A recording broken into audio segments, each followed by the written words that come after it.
अरावली में कोई भी रिलैक्सेशन नहीं दिया गया है। पहली बात, अरावली भारत के 4 राज्यों में है, दिल्ली, हरियाणा, राजस्थान, हरियाणा और गुजरात।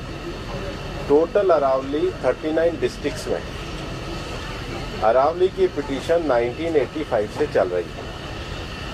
इस पिटीशन में चलने के बाद अरावली में माइनिंग के स्ट्रिक्ट नियम होने चाहिए, इसके हम भी पूरी तरीके से समर्थन करते हैं।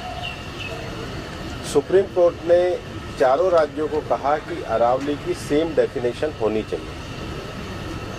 सेम डेफिनेशन में 100 मीटर को, जो कि 1968 का जो जियोलॉजी का स्टडी है रिचर्ड मॉर्फी, उसके कारण है। कुछ यूट्यूब चैनल ने और कुछ लोगों ने एक कंफ्यूजन खड़ा कर दिया कि 100 मीटर का अर्थ होगा टॉप के 100 मीटर। ऐसा नहीं है। उसका जो बेस स्ट्रक्चर है, जो पर्वत का बेस स्ट्रक्चर है, अगर वो जमीन के अंदर भी 20 मीटर है, वहां से लेके 100 मीटर तक प्रोटेक्शन है। तो जो 100 मीटर का प्रोटेक्शन है, जो लोगों ने कंफ्यूजन करा है कि मतलब ऊपर का 100 मीटर है, नीचे खुदाई कर सकेंगे, वो नहीं है। मैं आपको फिर क्लियर कर रहा हूँ। 100 मीटर का अर्थ है टॉप 100 मीटर से बॉटम के अंदर तक जो उसका पूरा फैलाव है। पहाड़ी तो ऐसे होती है, तो उसका बॉटम तो बड़ा होता है, जहां तक उसका बॉटम जाएगा वहां से लेके 100 मीटर तक प्रोटेक्शन है। और अगर एक पहाड़ी और दूसरी पहाड़ी के बीच में 500 मीटर का ही गैप है, तो वो जमीन भी अरावली रेंज मानी जाएगी। इस डेफिनेशन के आने के बाद 90% से ज्यादा एरिया प्रोटेक्टेड एरिया में आ गया। 90% से ज्यादा। मेरा ये स्टेटमेंट लिख लीजिए, टोटल अरावली का एरिया 1,47,000 स्क्वायर किलोमीटर है।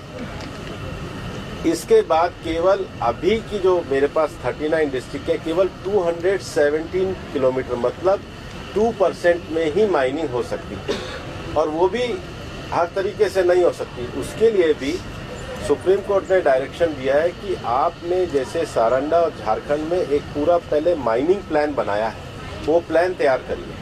वो प्लान तैयार करने के बाद भी ICFR जो इंस्टीट्यूशन है उसकी परमिशन होगी, उसके बाद ही परमिशन मिलेगी। दिल्ली में कोई भी माइनिंग अलाउ ही नहीं है, ना होगी। मैं फिर दोहरा रहा हूँ, दिल्ली के अरावली हिल्स में माइंस पूरी तरीके से बैन है। अरावली में लगभग 20 से ज्यादा फॉरेस्ट रिजर्व प्रोटेक्टेड एरिया वो एज इट इज रहेंगे। तो reserve area, protected area, even 100 metre भी पहले क्या होता था, जो लोगों ने करा था कि टॉप को छोड़ के नीचे खुदाई करते थे, तो वो एक तरीके से उसके चारों तरफ करते थे। अब वो भी नहीं कर सकेंगे। तो मुझे लगता है सुप्रीम कोर्ट ने जो निर्णय दिया है, ministry of environment, survey of India, geological survey of India, और जियोलॉजिकल सर्वे ऑफ इंडिया में जो इंटरनेशनल स्टैंडर्ड है रिचर्ड मॉर्फी, उसको दिया है। उसके बाद भी मामला सुप्रीम कोर्ट में है। हम पूरी तरीके से सहयोग करने के लिए तैयार हैं। पिछले 2 साल से लगातार स्वयं प्रधानमंत्री जी ने अरावली में वृक्षारोपण किया है। ये सरकार पिछले 2 साल से ग्रीन अरावली का मूवमेंट चला रही है। मैंने खुद ने पिछले दिनों उदयपुर में सारे DFOs की, मतलब चारों जिलों के 39 DFO की मीटिंग करी है। हम हर डिस्ट्रिक्ट में अरावली की नेटिव स्पीशीज का एक नर्सरी लगा रहे हैं। हम ग्रीन अरावली के लिए प्रतिबद्ध हैं। ये एक झूठ फैलाया जा रहा है। और सबसे बड़ी बात है कि ये जो रिपोर्ट है, ये 2006 से राजस्थान में ऑलरेडी लागू है। इसमें कुछ भी एडिशन नहीं किया गया, बल्कि अरावली के टॉप से लेके और जमीन तक, मतलब जमीन से पूरा ऊपर 100 जो स्ट्रक्चर है, वो सारा प्रोटेक्टेड की श्रेणी में आता है।